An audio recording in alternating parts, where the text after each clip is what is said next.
하나님이 사랑하시는 비산동교회 성도님들, 지난 하루 동안 평안하셨습니까? 우리는 지금 고난 주간을 보내고 있습니다. 주님 앞에 많이 멈춰 쓰시면서 우리 자신을 돌아볼 수 있는 귀한 시간이 될 수 있기를 바랍니다. 특별히 주님께서 고난 당하심을 바라보며 왜 죄가 없으신 주께서 고난 당하시고 십자가에 죽으셔야 했는지에 대한 올바른 답을 찾는 복된 시간이 될 수 있기를 바랍니다. 기도하겠습니다. 사랑의 하나님 아버지, 주님의 고난을 바라보며 우리의 죄를 보게 하시고 주님의 상함을 바라보며 우리의 악함을 보게 하여 주옵소서. 주님의 십자가에서 우리를 위하여 죽으신 주님의 사랑과 은혜를 깨달아 다시 이 세상 속에서 은혜와 사랑을 가지고 살아가는 우리 모든 성도들 되게 하여 주옵소서. 이 모든 말씀 우리 주 예수 그리스도의 이름으로 기도드립니다.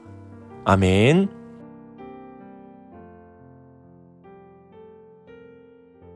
오늘 우리에게 주시는 하나님의 말씀은 마가복음 15장 1절에서 5절까지 말씀입니다. 하나님의 말씀을 함께 읽겠습니다.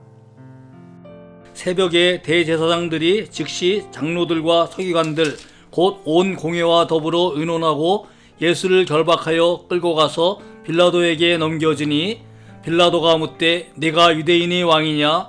예수께서 대답하여 이르시되 네 말이 옳도다 하시매 대제사장들이 여러 가지로 고발하는지라 빌라도가 또 물어 이르되 아무 대답도 없느냐? 그들이 얼마나 많은 것으로 너를 고발하는가 보라 하되 예수께서 다시 아무 말씀으로도 대답하지 아니하시니 빌라도가 놀랍게 여기더라. 아멘.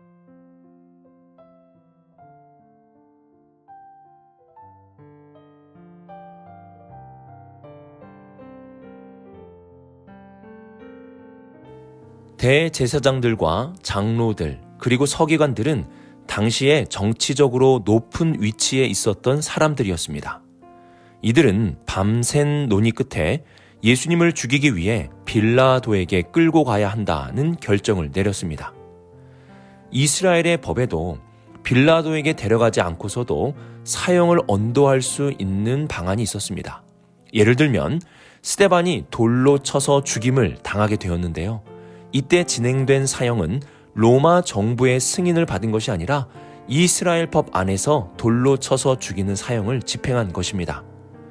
하지만 예전에 의로운 선지자들이 억울하게 돌로 쳐서 죽임을 당하는 일들이 이스라엘 안에 있었는데요. 그래서 예수님을 돌로 쳐서 죽이게 되면 사람들이 혹시나 예수님을 의로운 자라고 여길 수 있는 일이 생길 수 있게 되는 것입니다. 이들은 이러한 모든 경우의 수를 차단하기 위해서 예수님을 십자가에 못 박아 죽이려고 한 것입니다. 왜냐하면 신명기 말씀에 의하면 나무에 달려 죽은 자는 하나님께 저주를 받은 것이라는 말씀이 있기 때문입니다. 예수님을 나무에 매달아 죽게 하기만 하면 누가 뭐라고 하여도 예수님은 의로운 자가 아니라 하나님께 심판을 받은 자가 되는 것입니다. 하지만 십자가형은 이스라엘의 법 안에서 집행할 수 있는 것이 아니라 로마 정부의 승인이 있어야지만 선고할 수 있는 형이었습니다. 이들은 예수님을 나무에 달아 죽여야지만 뒤탈 없이 완벽하게 죽일 수 있다는 결정을 내렸고 빌라도를 통해서 십자가형을 받아내기 위해 모든 준비를 마치고 새벽부터 나아간 것입니다. 또한 1절 하반절을 보시면 예수님을 빌라도에게 결박하고 끌고 갔다고 말씀합니다. 당시 자료에 의하면 결박했다는 것은 손을 묶고 머리를 가린 후에 끌고 가는 것이었는데요. 이 모습은 큰 범죄자를 상징하기도 하였고 때로는 십자가형을 받기 전에 범죄자의 모습이기도 하였습니다. 아직 빌라도의 십자가형 선고가 나지 않았지만 이들은 예수님이 큰 범죄자라는 것과 십자가형을 받아야 하는 사람이라는 사실을 보여주기 위하여 결박하고 끌고 간 것입니다. 이들은 밤새, 아니 그 이전부터 예수님을 죽이기 위해 많은 음모를 세웠습니다. 그리고 예수님은 이러한 이들의 음모에 의해 힘없이 끌려가는 어린 양과 같은 모습이 되셨습니다. 예수님은 악인들의 계략에 의하여 죽음의 길을 향해 가고 계셨습니다. 이러한 예수님의 모습을 보면 예수님을 죽이려는 자들, 음모를 꾸미는 자들에 대한 분노가 생기게 됩니다. 그리고 그 나쁜 사람들을 향한 하나님의 심판이 빨리 이루어지기를 바라는 마음도 생기게 됩니다. 하지만 우리는 예수님의 고난 앞에서 악인들을 비방하는 것이 아니라 이사야서에서 주는 말씀을 떠올릴 수 있어야 합니다. 예수님의 고난과 십자가는 예수님을 죽이려고 했던 자들을 비판하고 복수하라고 기록된 것이 아닙니다. 이사야서 53장 4절 말씀을 보시면 그는 실로 우리의 질고를 지고 우리의 슬픔을 당하였거늘 우리는 생각하기를 그는 징벌을 받아 하나님께 맞으며 고난을 당한다 하였노라 라고 말씀합니다. 예수님이 당하시는 모든 고난과 모든 수치는 우리의 질고와 우리의 슬픔과 우리의 죄악 때문입니다. 우리는 예수님의 고난을 바라보며 악인들이 아니라 우리의 죄를 볼 수 있어야 합니다. 예수님은 우리의 죄의 질고를 지신 것입니다. 예수님을 누가 죽였습니까? 우리는 이 질문에 대해 깊이 생각해 보아야 합니다. 2000년 전 악한 음모를 꾸민 대제사장들과 장로들과 서기관들이 죽였다고 할 수 있지만 주님의 죽음의 근본적인 원인은 바로 우리의 죄 때문입니다. 이 사실을 잊지 말고 십자가 앞에서 다른 누군가를 향한 정죄가 아니라 나의 죄로 인하여 죽으신 예수 그리스도를 바라보며 나의 죄를 깨달을 수 있는 우리 모든 성도님들이 될 수 있기를 바랍니다.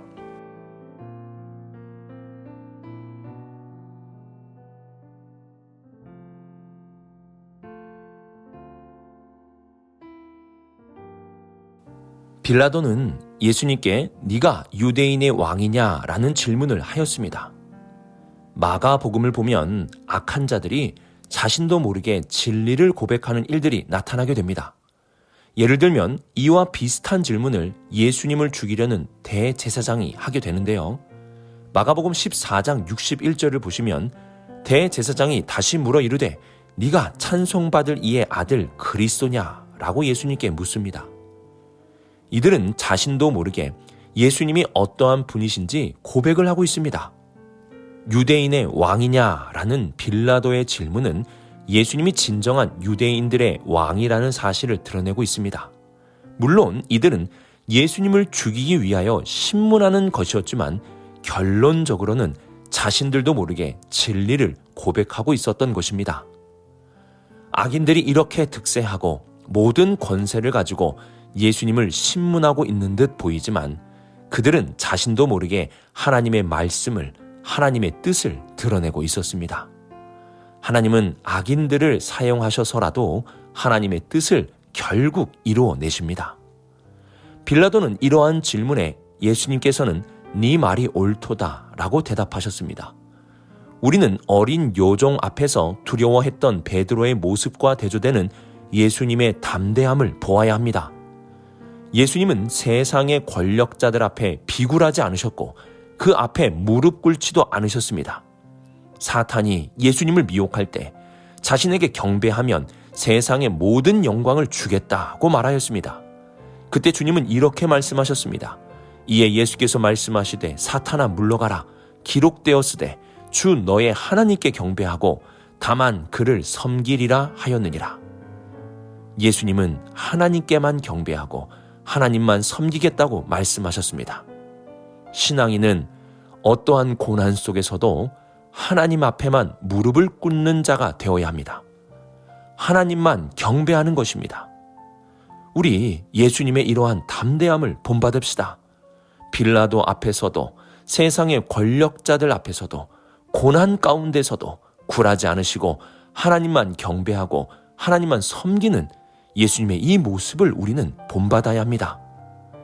하나님께 무릎을 꿇는 자는 주님이 다시 오시는 그때에 하나님께서 높여주실 것이고 세상 권력에 무릎을 꿇으며 고난 가운데 하나님을 모른다고 한다면 그리고 주님을 부끄러워한다면 주님이 오시는 그날에 주님이 우리를 부끄러워하실 것입니다. 고난 앞에서도 주님께만 무릎을 꿇는, 어떠한 세상 권력 앞에서도 주님만 경배할 수 있는 담대한 신앙인이 되는 우리 모든 성도님들이 되시길 주님의 이름으로 축복합니다.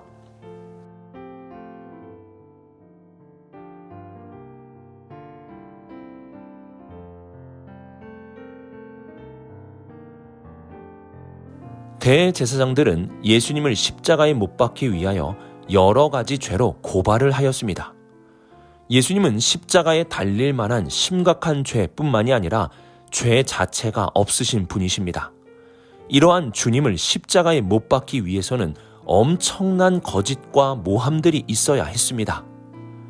대제사장들과 장로들, 서기관들은 예수님을 십자가에 못 박기 위해 거짓과 모함과 선동을 하였습니다.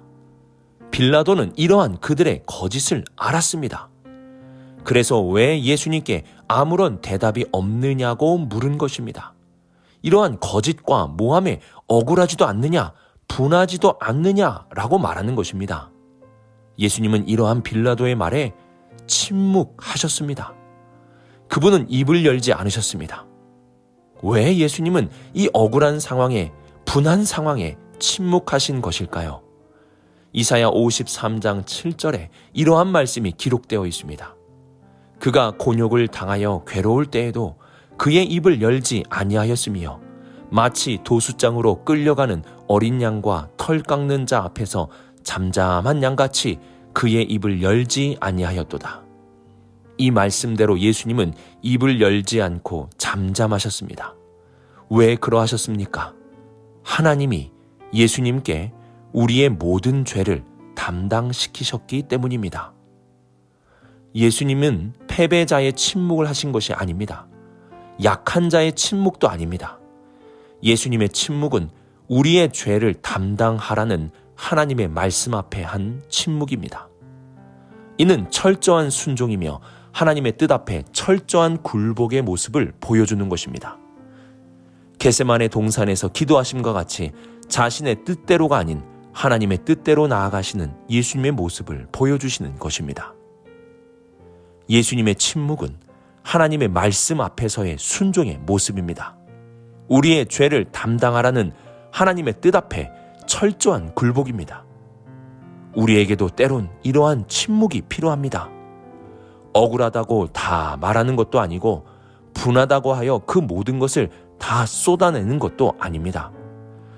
그것이 하나님의 뜻이라면 우리도 하나님의 뜻 앞에 굴복함으로 침묵할 수 있어야 합니다. 잠언 13장 3절에 이러한 말씀이 기록되어 있습니다. 입을 지키는 자는 자기의 생명을 보전하나 입술을 크게 벌리는 자에게는 멸망이 오느니라. 우리 주님의 침묵하심을 본받아 고난주간 우리의 입을 지키며 살아가 봅시다. 말한다고 이기는 것이 아니라 말한다고 억울한 것이 풀리는 것도 아닙니다. 때로는 침묵하는 것이 생명을 보존하는 길이 되고 이기는 길로 가는 것이 될 수 있습니다. 오늘의 말씀을 묵상하며 누가 예수님을 십자가에 못 박았는지 우리 스스로 잘 돌아볼 수 있기를 바랍니다. 나의 정죄하는 마음과 정죄하는 손가락을 접고 십자가 앞에서 나의 죄를 돌아볼 수 있는 고난주간이 될 수 있기를 바랍니다. 그리고 고난 앞에서 주님의 담대함을 본받읍시다. 고난이 와도 주님만 경배하고 주님만 높일 수 있는 우리가 되어야 합니다. 마지막으로 주님의 침묵을 본받읍시다. 말한다고 해결되는 것이 아니라 때로는 주님과 같이 하나님의 뜻에 순종하고 굴복할 때 그리고 침묵할 때 해결될 수 있는 일들이 많이 있습니다. 고난주간을 보내시며 오늘도 우리의 죄를 돌아보고 고난 속에서도 담대하시며 침묵의 삶을 살아갈 수 있는 우리 모든 성도님들이 되시길 주님의 이름으로 축복합니다. 기도하겠습니다. 사랑의 하나님 아버지, 오늘 주님의 고난을 바라보게 됩니다. 주님의 고난과 상하심은 우리의 죄로 인함임을 깨달아 내가 죄인임을 고백하는 시간이 되게 하여 주옵소서. 고난 속에서도 담대하신 주님의 모습에 따라 고난 속에서 불평하지 않고 담대하게 이기는 우리 모두가 되게 하여 주옵소서. 주님, 오늘 우리의 입술이 무거워지길 기도합니다. 모든 것을 말하는 것이 아니라 때로는 침묵함으로 주님의 뜻에 순종할 수 있는 우리 모두가 되게 하여 주옵소서. 이 모든 말씀 하나님의 아들 우리 주 예수 그리스도의 이름으로 기도드립니다. 아멘.